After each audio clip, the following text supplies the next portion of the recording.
28 years later, man, what was that ending? Spoiler warning, because today I'm going to be going in depth into the ending of 28 years later and kind of explaining it. Let's get into this thing. Welcome back to the Act of Violence channel. My name is Alec. Today we're talking about 28 years later. So I did already put out a spoiler-free review of this movie. You can check that out if you're interested. To be brief, I really actually enjoyed this movie. I didn't have any expectations going in. I wasn't crazy for 28 weeks later. I love 28 days later. So again, spoiler warning, we're going to start with the beginning of the movie with the character that we can all assume from the ending is this character, Jimmy. And he's watching Teletubbies in a room full of other kids, and chaos is starting to unfold, right? This is 2002, obviously by the TV and the Teletubbies going on. Jimmy somehow escapes the madness, finds his father in the church, and his father is saying stuff like, "Oh, it's a glorious day of judgment." He gives Jimmy his cross and is like, keep this with you always, have faith, see you later, I'm gonna die. Jimmy hides, says out loud to himself, "Why have you forsaken me?" And then the movie sort of takes off from this. We get a couple of references throughout. For example, when Spike and his father encounter the upside down hanging, corpse, basically what they think is a corpse with Jimmy written on it, or I should say carved into it. You can also see Jimmy written in graffiti throughout other parts of this movie. Now, there's a lot to get in here with this ending. So let's just start with what we see, right? Spike comes across these guys who save him. But they look like Power Rangers, right? And it's very obvious. Now, why this is interesting is because there's a parallel with Spike and the Power Rangers earlier in the movie where he doesn't take his action figure with him. He's leaving his childhood and childhood heroes behind. While Jimmy is not doing that. Jimmy has embraced the Teletubbies. We can tell because the score by Young Fathers actually does like a rock or metal version of the Teletubbies theme when they come out kicking ass like they're the Power Rangers. And they're also in these colored jumpsuits. It's equal parts Teletubbies, Power Rangers, and A Clockwork Orange. And there's more than that. We're gonna get there. So Jimmy at the end of the movie is wearing the cross upside down, much like the guy's hanging upside down, his name's written on, I immediately thought Power Rangers to myself because of how they're flipping over the cameras and whooping zombie ass. Yes, I said zombies.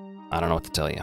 But it's almost like a Power Rangers-esque version of the Teletubbies theme playing over top of this. Like they're combining the two, Worked really magic, honestly. The Clockwork Orange thing mainly hit because of how they were dressed and how they were acting and hanging out. It reminded me of Alex DeLarge and his gang.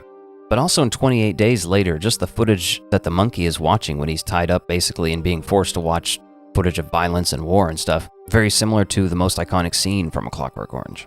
Then you have the whole thing with Jimmy Seville, which their sort of hair is referencing, right? Now this is a lot of things that most Americans aren't going to understand.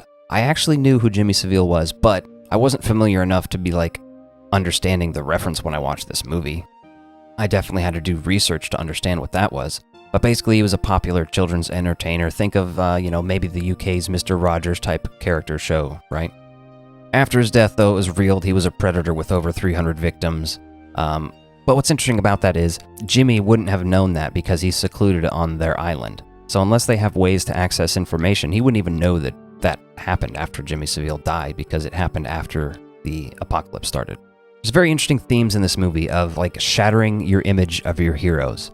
My first example of that is Spike and his father, right? We see that journey that they go on together, and when I'm watching this, I'm thinking, okay, his dad's a little bit of a dick, right? He's a little crazy because he's growing up in this world. I'm not the only person that could have made that observation, right? But then later, Spike sees his father cheat on his mother, completely changes his perspective on his father and shatters his image, I feel like you could almost hear the glass break. And I feel like these responses are, they're trauma responses, obviously. But it's very interesting to look at how Spike handled it versus how Jimmy's handling it. Spike completely rejected it, and he did not take his little action figure, you know what I mean? It's very simple what the film is doing when it's doing stuff like this, When you consider all this with the wild tonal shifts throughout the movie, 28 years later, there's a lot of weird stuff going on in this movie, right? It almost feels like 2 or 3 movies kind of written together in the best way possible, because I feel like that's very realistic and interesting to see in a movie, because if we were in an apocalypse situation or scenario, the vibes would be wildly different depending on where you went and who you encountered. And I'm very interested to see where the Bone Temple is going to lead. So obviously Spike is encountering these characters, the Jimmy cult, at the end of the movie, and we can kind of expect to see that just probably take off pretty close to where this one left off, I imagine.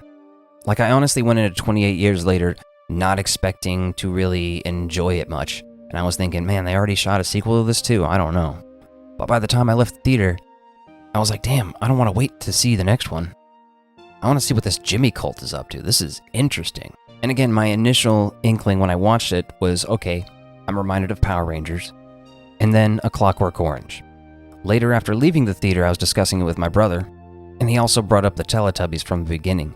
And I don't know if he actually knows the Teletubbies theme song, but that was one of the most interesting things to me as well. The Teletubbies theme song being done over that, but almost like a Power Rangers-esque version. Like, that's just so fascinating to me. I want to hear about your guys' thoughts about this ending. Do you have anything that you think I left out that we could discuss? I'd love to hear about it in the comments below. And if you like this video, be sure to check out this one and hit that subscribe button. Thanks for watching.